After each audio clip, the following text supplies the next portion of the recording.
রাধে রাধে। আজকে অনেক দিন পর ভিডিওতে আসলাম। আজকে আমরা জানবো একাদশীর জন্ম কিভাবে এবং একাদশী করলে কি উপকার হয় এবং একাদশী না করলেই বা কি হয়। অনেকে বলেন একাদশী করলে নাকি শরীর ভালো থাকে, তাই একাদশী করা উচিত। আবার অনেকে বলেন একাদশী করে নিজেকে কষ্ট দিয়ে ভগবানের সেবা করতে ভগবান কখনোই বলেনি।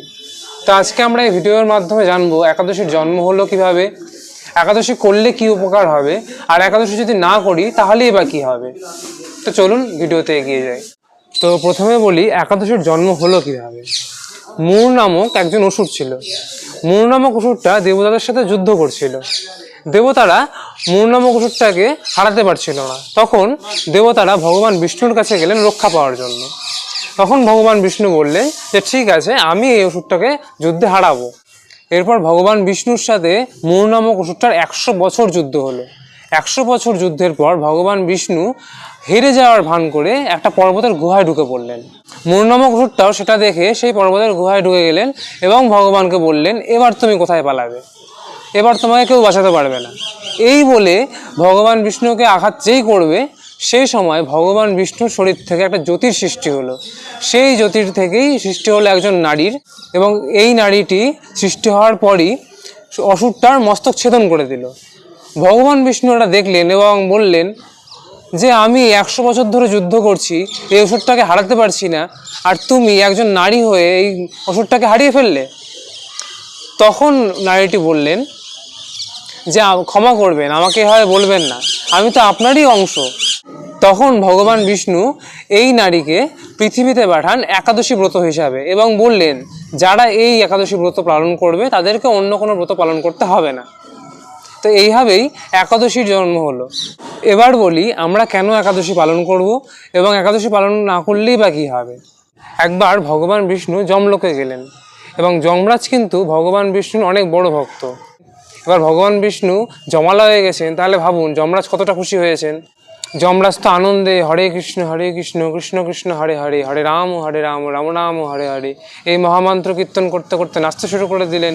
তো এইভাবেই ভগবান বিষ্ণুকে প্রণতি নিবেদন করলেন। তখন ভগবান জমালয়ের দক্ষিণ দিক থেকে আর্তনাদ, চিৎকার, কান্নাকাটির শব্দ শুনতে পেলেন। মানুষ চিৎকার করলে, মানুষ কষ্ট পেলে যেরকম কান্না করে, আর্তনাদ করে, সেরকম চিৎকার শুনতে পেলেন। তখন ভগবান জিজ্ঞাসা করলেন এই চিৎকার কোথা থেকে আসছে আর কেন আসছে। তখন যমরাজ বললেন যে ওটা নরকের থেকে শব্দ আসছে। নরকে যারা রয়েছে, যারা পাপ কর্ম করেছে, সেটা দণ্ডভোগ করছে।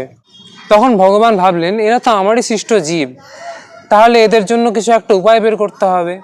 তখন ভগবান একাদশী দেবীকে সেখানে প্রকট করলেন এবং বললেন যারা এই একাদশী পালন করবেন তারা সমস্ত পাপ থেকে মুক্তি লাভ করবেন। তো তারপর থেকে সবাই একাদশী ব্রত পালন করতে শুরু করলো। জমালয় আস্তে আস্তে খালি হয়ে গেল, কারণ সবাই তো পাপ থেকে মুক্তি পেয়েই যাচ্ছে। নরকও খালি হয়ে গেল, জমালয় খালি হয়ে গেল, যমরাজও ফাঁকা হয়ে গেল। তো যমরাজ ভাবলেন যে যাক, সব কাজ আর করতে হবে না, এখন আমি আরামসে ভগবানের নাম কীর্তন করব। তো যমরাজও খুশি হলেন। এদিকে পাপ পুরুষের এক মহাবিপর্যয় শুরু হলো। এই পাপ পুরুষ হচ্ছে সমস্ত পাপ দিয়ে তৈরি একজন। ব্রহ্মহত্যা দ্বারা যে পাপ, সেটা দ্বারা পাপ পুরুষের মাথা তৈরি হয়েছে। নেশাজনিত যে পাপ, তা দিয়ে তার চোখ তৈরি হয়েছে। এরকম বিভিন্ন রকমের পাপ দিয়ে পাপ পুরুষের হাত, পা, শরীর সমস্ত তৈরি হয়েছে। তখন পাপ পুরুষ অনেক কষ্টে ভগবান বিষ্ণুর কাছে পৌঁছলেন। হ্যাঁ, তো সেই সময় ভগবান বিষ্ণু পাপ পুরুষকে দেখে বললেন যে তোমার এরকম অবস্থা কেন পাপ, তোমার এরকম জীর্ণ শরীর, মরা অবস্থা। তখন পাপ পুরুষ ভগবান বিষ্ণুকে বললেন আপনি যেদিন থেকে একাদশী ব্রতের সৃষ্টি করেছেন সেদিন থেকে পৃথিবীতে তো পাপ নেই, আমি তাহলে কি করে বাঁচব, আমিও তো আপনারই সৃষ্ট একজন জীব, তা আপনি আমার জন্য একটা কিছু করুন। তো ভগবান দেখলেন যে তাই তো, পাপও তো আমারই সৃষ্ট একজন জীব, এর জন্য কিছু একটা করতে হবে।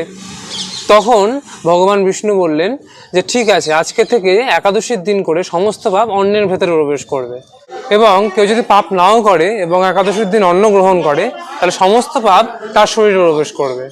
একাদশীর দিন করে চাল, গম, যব, ডাল ইত্যাদি যাবতীয় জিনিস আমাদেরকে একাদশীর দিন করে খাওয়া যাবে না বা গ্রহণ করা যাবে না। আজকে আমরা জানলাম একাদশীর জন্ম হলো কিভাবে, একাদশী আমরা কেন করব এবং একাদশী না করলেই বা কী হবে।